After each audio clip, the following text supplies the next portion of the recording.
Depuis sa création, l'association ACTFC n'a de cesse de se battre pour renforcer la visibilité et le travail mené depuis 19 ans par le collectif existant.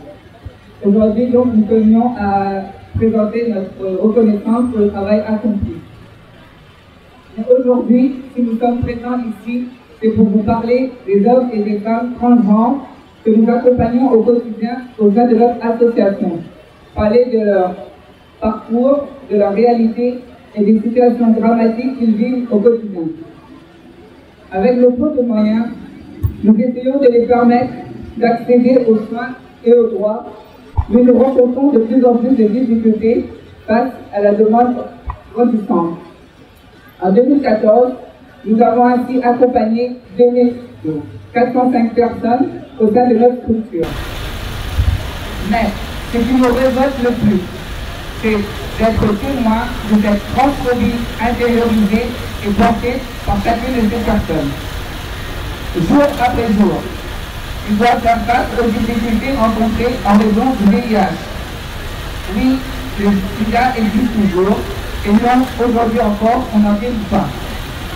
Le non-respect des droits de ces personnes justifie la haute séroprévalence chez les personnes trans et plus particulièrement chez les femmes trans.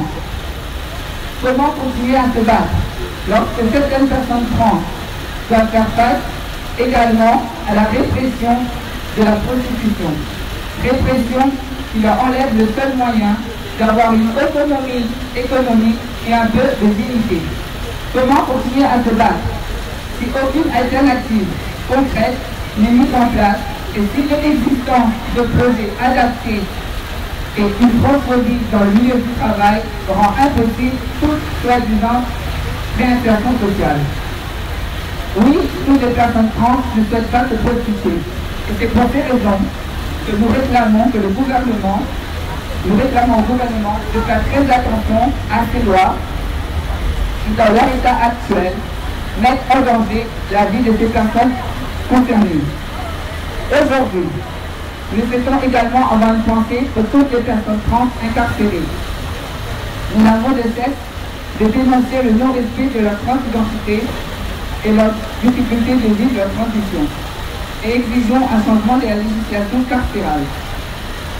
En cette période de questionnement autour de la migration, il est important pour nous de rappeler à toutes et à tous que les personnes trans migrantes ont plus que jamais besoin de notre soutien.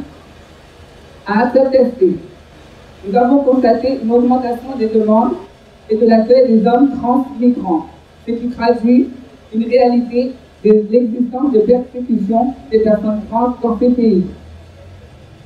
Si nous sommes aujourd'hui présents, c'est que nous croyons à une justice sociale. Nous demandons que la parole des personnes transgenres soit entendue et intégrée dans les politiques sociales et le droit. Nous demandons que l'accès de la citoyenneté des personnes trans soit une priorité. Nous demandons que les institutions mettent en place un accompagnement adapté des quotas pour faciliter l'accès à l'emploi pour les personnes transgenres. Nous demandons à l'État de prendre en charge les personnes les plus vulnérables, c'est-à-dire la jeunesse et les personnes trans vieillissantes, qui sont selon nous le plus vulnérables face à la transphobie. Enfin, si nous sommes là aujourd'hui, c'est que nous croyons tous et tous à la convergence des luttes. Être trans, migrant, noir, racisé, travailleur du sexe, hétéro, traduit une réalité transphobe imposée. Mais nous souhaitons dire aujourd'hui, solennellement, qu'être trans, noir, migrant, racisé, hétéro est une force. Cela nous donne surtout la possibilité de nous réunir et de nous unir et de crier haut et fort que nous avons tous des droits et nous avons tous une place dans cette société.